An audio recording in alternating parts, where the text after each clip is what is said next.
Today we have a 2012 Ford Fusion SEL with a 2.5. The customer had it into a different shop and they said it needs rear brake pads. We're going to show you where those are located and how to replace them. We're going to start off by removing our 3/4 lug nuts.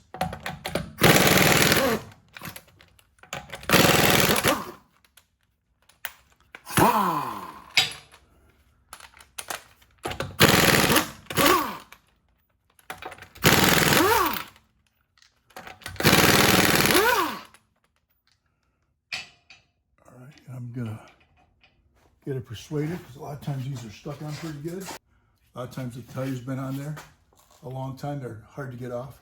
So I leave one lug nut on it and I get something to persuade it like that. So now what we're doing is these 14s here, you just gotta break these loose like that. And you wanna use an open or boxed in wrench because the limited space here, you can't really get a socket in there. Those are coming out. This thing's got a lot of miles on it, and it don't really want to come apart that good. All right, now you've got to worry about these because most cars just push back gently. These screw in, and a lot of times if they got dirt and debris around here, if you start screwing this around, it wrecks this rubber. So make sure everything's off of there, and it doesn't hurt to break off the, or not break off the bleeder, but open the bleeder. But a lot of these old cars, you try to do that, and it breaks. So your choice on your poison there. So we're just going to try to push it back. You can actually rent this tool from Advance, AutoZone, or whatever on a loaner program. We of course have a couple of these, but this one here is for the left-hand side because it's the driver's side.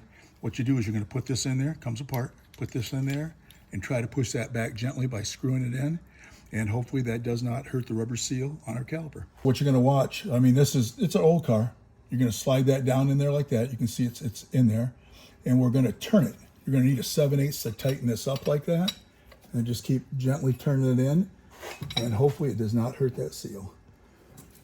Or maybe the thing's froze up. It won't move at all. But these rubbers get old. So, you know, if you don't tighten it up as you're doing it, sometimes you can do it by hand. I was just trying to stay out of the way of the camera. I mean, do it that way. Okay. Keep turning it that way. Keep screwing it in, go that way. And you can see it goes down gently. You want to go flush with that. But we got fluid from our brake lube. But what you want to do is keep an eye on it as you're going down. And hopefully it doesn't hurt it. Okay, that's the idea. So I'll show you when we get it flush. You can see we don't have any fluid around there. The rubber is starting to get pretty bad, but it's not leaking so far, so it depends on your budget. You can either replace it or run with this for a little while.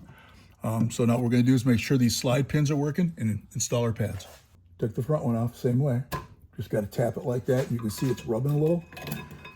Now to replace the rotors, they're about $70. The people do not have the money for that right now. So what we're going to do is you can see there's nothing there for the pad. So we're going to just pad slap this thing, make sure the caliper's working properly. Put it back on the road. As you can see, this thing is totally rusty, so we're going to clean that up with a wire brush.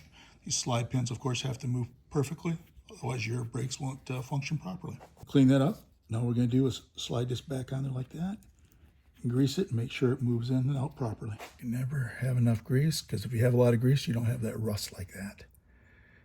Wherever they had the brakes done, or didn't have it done, that's how it's supposed to slide. As you can see, the bottom one doesn't move at all.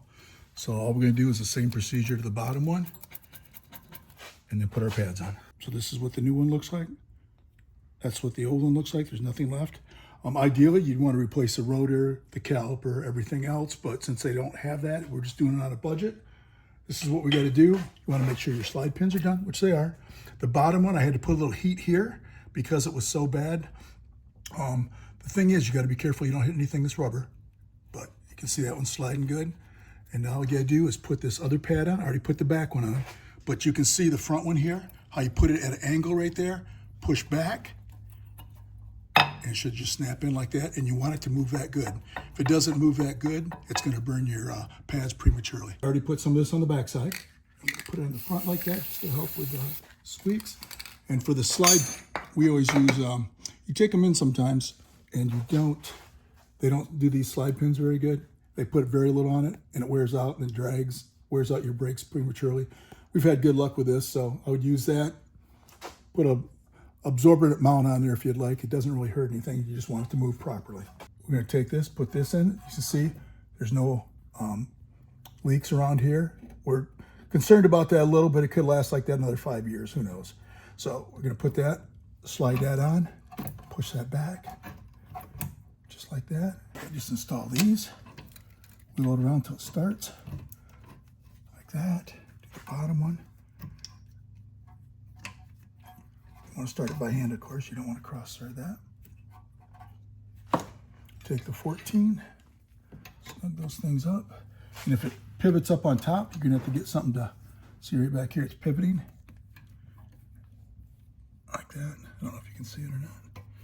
But you actually could, if you had a really thin open-end wrench, you could get in there. But sometimes you just got to get whatever tool you want or you have at home to stop it from spinning.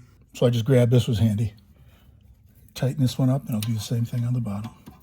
Ideally, you'd want to use a ratchet on this or a gear wrench or something like that. But you kind of grab what's around, whatever tools you have. This 14 fits in there, just limited space. So that one's tight, top one's tight. Last thing you do is put on our wheel and tire.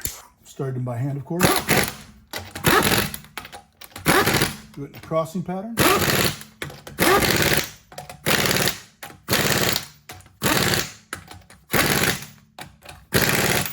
And that's all it takes to do rear brake pads on a 2012 Ford Fusion SEL with a 2.5 motor.